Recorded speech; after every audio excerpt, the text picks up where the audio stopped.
La visita de Estado de los Reyes de España a China pone el foco en las relaciones entre Madrid y Pekín. Se han reunido los reyes, además de con empresarios, con el presidente Xi Jinping. Han insistido en cuestiones como la necesidad de un intercambio más equilibrado, pero en cualquier caso, este viaje es muy interesante porque nos hace plantearnos el papel que España puede jugar en la estrategia global de China, la posición que quiere consolidar Madrid y sobre todo lo correcto o no de salirnos de las directrices de la Unión Europea respecto de China y su búsqueda de alternativas al mercado estadounidense. En cualquier caso, sobre todo ello hablamos ya los próximos minutos con Víctor Cortizo, director del grado en Relaciones Internacionales de la Universidad Francisco de Vitoria. Víctor, bienvenido, buenas tardes. Hola, buenas tardes. Víctor, ¿cómo interpretamos esta visita en términos geopolíticos? ¿Es solamente una muestra de la estrategia de España por diversificar socios? ¿Es más útil hacia China para China porque refuerza así su influencia en Europa, en la parte sur de Europa? ¿Cómo lo analizas tú? Bueno, sin duda es un viaje con una realidad muy compleja de analizar, ¿no? Y hay que poner como varias cartas en la mesa. Por una parte, para China es extremadamente interesante, ¿no? Para China, en este camino que está haciendo China para liderar un poco cierto nuevo orden geopolítico y poner en la mesa una mirada muy concreta de sus relaciones internacionales, la visita de un país europeo y de un jefe de Estado apreciado, porque la imagen, el aprecio y el valor que le dan a la corona española es altísimo. Para ellos es un éxito diplomático importantísimo y por lo tanto para ellos es muy relevante. Claro, la lectura europea es un poquito distinta, ¿no? Por una parte supongo que España tiene lógicamente la independencia estratégica que quiera tener y no olvidemos que paralelamente a esta visita China recibe constantemente delegaciones españolas que quieren atraer inversión, aumentar comercio y equilibrar un poco esa balanza comercial. Por lo tanto, en ese sentido, el viaje es muy interesante para España. Ahora, evidentemente, ese viaje nos posiciona de una manera muy evidente, rompiendo una cierta línea común que algunos países europeos tienen, pero que tampoco hay que sobrevalorarla demasiado. Otros dirigentes europeos han visitado China sin ningún tipo de pudor y no han tenido tampoco que dar demasiada explicación. Yo más bien creo que no es tanto el viaje a China, sino la tendencia que tiene este gobierno hacia una política exterior desmarcándose del resto de sus socios comunitarios y que genera una interpretación donde, en este caso, por ejemplo, seguramente se le da un valor superior al que realmente tendría que tener. Pero en realidad, yo creo que para China es un gran viaje. Evidentemente yo estoy viendo la cobertura china y están absolutamente entusiasmados con este viaje. También debo reconocer que yo he hecho una comparativa con un viaje que estudié en el año 78, ¿no? El que hizo el rey Juan Carlos, y no fue menor el despliegue. Ellos valoran mucho a España y la corona y lo que representa, pero está claro que seguramente en este momento para la presencia y la estrategia con los demás socios no es el viaje más oportuno, aunque también es cierto, y perdona que me alargue, que es que además el viaje está previsto hace muchos meses ya, y hubiera sido difícil justificar la no realización de este viaje en este contexto actual, donde en realidad conflicto abierto y directo tampoco tenemos. Por lo tanto, el viaje había que hacerse. Y bueno, yo creo que cada uno lo va a interpretar desde su mirada, pero desde luego para la parte china es un éxito muy grande. Sabemos, Víctor, que Xi Jinping suele insistir en que China busca ejercer su influencia, su poder, si queremos, a través del comercio, de la cooperación, no mediante la expansión militar o territorial. Pero, ¿cómo se encaja este mensaje en el contexto de la creciente influencia de China en Asia, en África, incluso en Europa?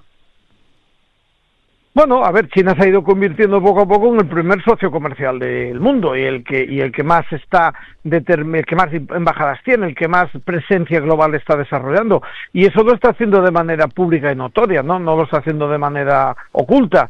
China está buscando tener hay una frase, una especie de lema confuciano que dice: no estés donde tengas que estar hasta que te llamen. China ha estado esperando a que le llamen y le están llamando, y el peso de China es absolutamente creciente, pero es verdad que China utiliza el comercio como su principal arma de presencia, y eso es un hecho objetivo, pero ahí lo que nosotros tenemos que tener en cuenta es caminar hacia un camino, y creo que esa es la línea europea, y ahora que atiendo esta llamada estoy en Bruselas mirando el Parlamento Europeo, que estoy aquí en unas reuniones. Aquí la palabra clave es que Europa juegue la carta con China de la reciprocidad. China quiere relacionarse con Europa, China piensa que España es una buena cabeza de puente para aumentar su presencia en Europa, y lo que tiene que hacer Europa es reconocer este hecho y ver qué precio tiene que pagar China por tener este precio, tienen que pagar mutuamente. Y es la palabra clave, que los chinos la entienden muy bien, es la reciprocidad. ¿Qué es lo que tenemos que hacer para que las relaciones sean lo más recíprocas posibles y lo menos desequilibradas posibles? Y si Europa toma este camino de la reciprocidad, si el viaje de los reyes de España a China sirve para que China entiende que España es un país, seguramente con Hungría, el más cercano, porque este gobierno lo está haciendo a China, eso lo que tiene que repercutir es en que hay una respuesta de China positiva. Por ejemplo, pues que las anunciadas inversiones en coches eléctricos se produzcan, que la apertura del mercado chino de productos españoles se amplíe, etcétera, etcétera, ¿no? No pasar de las palabras a que eso se convierta en realidad. Y ahí es donde yo creo que, sinceramente, quizá el gobierno no esté teniendo la fuerza y la presión sobre China para lograr esos objetivos, ¿no? Que en el fondo hay un acercamiento interesante, que tiene un coste político para el presidente Sánchez sin ninguna duda, pero a cambio creo que nos están presionando para que podamos decir de manera efectiva, bueno, es verdad que estamos más cerca de China que otros, pero aquí tienen ustedes el resultado, ¿no? Hemos metido más producto, aumentado el comercio, o hemos desarrollado más proyectos conjuntos, por decir algo, ¿eh? Precisamente tomándote la palabra, tomándote el concepto, la reciprocidad, una de las quejas claras es que, si bien es cierto que en 2024, por ejemplo, la inversión china en España se ha multiplicado por 6 y tenemos, por ejemplo, pendiente esa de KTL, la compañía líder en baterías de 4.000 millones sí. en Aragón, sin embargo, parece que a la inversa cuesta mucho más abrir mercados por parte de empresas españolas. ¿Hay algún margen, Víctor, para que se aproveche esa apertura o el terreno sigue siendo demasiado restringido por las normas de Pekín en torno a las empresas privadas, en torno a la cuota de mercado en su país? Porque eso parece que ahí hay poco que rascar. Bueno, yo creo que el marco es muy positivo. Lo que pasa es que, de alguna manera, uno de los problemas hay sectores regulados, evidentemente sectores donde es complicado, la energía o la banca, donde el acceso es muy, muy regulado, pero es verdad que para la iniciativa privada, para el agroalimentario, para la pequeña manufactura, para el textil, para la cosmética, evidentemente el mercado chino es un mercado muy interesante. Lo que nos falta es realmente ayudas y medios públicos que se pongan al servicio de esa presencia, y quizá falta una cierta didáctica de cómo acudir al mercado chino, pero sinceramente, y son ya más de 20 años conociendo este mercado con cierto detalle, creo que sí, que realmente hay muchísimas oportunidades. Lo que pasa es que nos está faltando una especie de política de Estado destinada a esto. El ejemplo lo pongo y lo cuento mucho, ¿no? Es cómo estamos asistiendo a una relación con China muy cercana, muy cordial, van los reyes, recibimos cientos de delegaciones, pero hay inversiones chinas en España que se prometen y se alargan eternamente. Hay promesas de productos y tenemos que ir con cuentagotas. Y yo creo que lo que falta es una política de Estado hacia China que de alguna manera presiona a China para que esa reciprocidad y esa cabeza de puente que quieren ser, que podemos ser para China en Europa, vaya compensada con una apertura mucho más grande del mercado, que es un mercado difícil pero no imposible. Y de hecho se ve que hay empresas españolas que han conseguido abrir el mercado chino. Pero sí, yo sinceramente creo que para la economía española es una muy buena salida, para las empresas españolas es un mercado muy interesante, pero hace falta una política pública y privada clara sobre qué queremos hacer, hasta dónde queremos llegar y qué precio vamos a pagar, claro, porque eso también hay que ponerlo en valor también. Hablabas antes precisamente de precio que podría pagar el gobierno de España con este planteamiento respecto de China dentro de una Unión Europea algo más reticente. En un contexto internacional también marcado por la rivalidad Washington-Pekín, yo te pregunto, Víctor, ¿puede mantener España una posición de equilibrio que no deteriore, sus alianzas tradicionales dentro de la OTAN y la Unión Europea, siendo cercano a la vez en paralelo a China? Bueno, yo creo que probablemente sí, siempre y cuando España determine un poco cuáles son las líneas o cuáles son un poco los objetivos. No olvides que, por ejemplo, países como Francia, Macron viaja el año pasado y viaja con 300 empresarios y firma un montón de acuerdos. Es decir, pero ellos parece que han marcado un poco cuáles son sus líneas. Es un equilibrio difícil y esto forma parte de la diplomacia y la geopolítica de hoy. Pero yo creo que España, incluso si juega adecuadamente bien sus cartas, puede convertirse en el interlocutor de la Unión Europea con China, porque cuando España habla con China, no solamente habla del producto o de la realidad española, España ya es puramente Europa. Entonces, si España juega bien estas cartas, no solamente puede beneficiarse de esta relación cercana con China, sino incluso puede beneficiarse de que la Unión Europea entienda que España es el mejor interlocutor, incluso para temas comunes, ¿no? Que cuando afrontamos juntos el resto pues de tantos pequeños problemillas que van pasando de sanciones, o cuando tenemos el tema del coche eléctrico, los temas que surgen con China, el acuerdo reclamado por China de la firma del acuerdo de inversiones, pues que España pase de ser un pequeño comparsa europeo que participa de esta manera, casi rompiendo las líneas de unión con el resto de socios comunitarios, ha pasado a una línea más activa donde España le diga a los socios comunitarios: no os preocupéis, yo sigo siendo un socio leal y lo que voy a tener en cuenta es que cuando hable con China no voy a hablar tanto como España, sino como Europa, ¿no? Frente al modelo húngaro, que van completamente a su aire de su relación con China, que España, que tiene otras dimensiones y otro peso de la Unión Europea, diga, venga, pues tal. Y que los chinos entiendan que probablemente España no se va a prestar a todo lo que ellos puedan tener interés, pero a cambio va a ganar más peso, porque como se va a ganar el apoyo de sus socios comunitarios, pues va a ser el interlocutor, y convertimos una situación complicada de gestión en una oportunidad de que España recupere quizá un mayor peso en la Unión Europea. Y más en el contexto actual, donde Estados Unidos tiene esta dinámica tan errática, donde, como puedes ver, se enfada con China y se arregla con China, y el riesgo que tiene Europa es quedarse fuera, que se arreglen los grandes, claro, y los que somos más pequeños quedarnos fuera de la jugada, precisamente por no haber sabido jugar nuestras cartas cuando estábamos a tiempo, ¿no? No hay muchos socios disponibles en el mundo del tamaño, de las dimensiones económicas de China, pero te pregunto, Víctor, ¿debe España apostar por vínculos bilaterales con potencias similares? Se me ocurre, por ejemplo, en demografía India, aunque en economía todavía esté muy lejos, pero la economía india está ya cercana a la alemana, no es tontería. ¿Esto serviría para reforzar una acción dentro del marco europeo que nos permita tener mayor peso global? No sé hasta qué punto podría explorarse ese tipo de relaciones. A ver, explorarse siempre, ¿no? Y evidentemente India ha cambiado su estrategia hacia Europa y hacia España de manera muy tangible. El principal problema que tenemos es que, así como en el caso de China, hemos generado una reacción donde China tiene claramente interés en hablar con España, valora nuestra historia, nuestra lengua, nuestra cultura y nuestro recorrido con ellos. En el caso de India, esa relación está todavía por construir. E India tiene otros interlocutores que tienen lazos mucho más firmes que nosotros. Pero sin duda, el mundo se ha movido al eje Asia-Pacífico. Esto es una cosa indudable.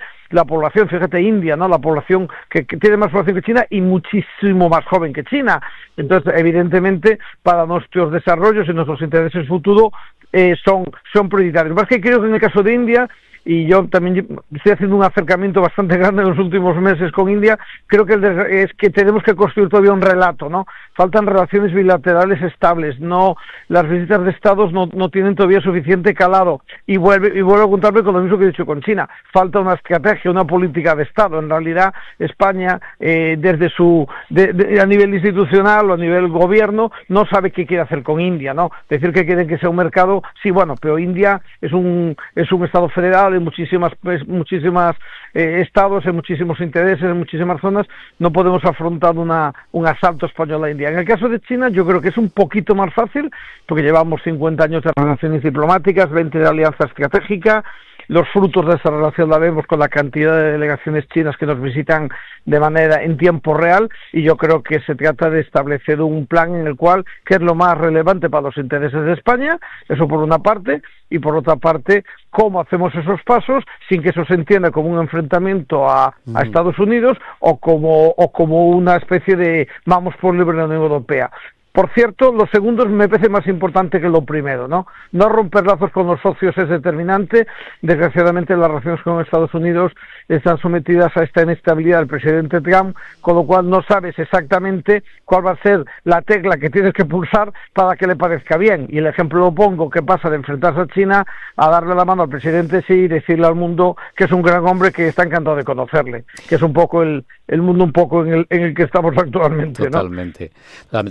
Víctor, entendiendo que India es pieza de caza mayor, por lo tanto entiendo esa complejidad que dices tú, además tantísimos idiomas, tantísimas diferencias, pero serían piezas más asequibles, entiéndeme la analogía, por ejemplo, sí, un Brasil que tiene más PIB que España y 200 millones de personas, un Indonesia que apunta en nada a conseguir casi 400 millones de habitantes a futuro, 2050, y que es una economía pujante con muchos recursos naturales, porque también ahí supongo que está todo por hacer, pero a su vez eso es positivo, porque es algo para explorar y para crecer.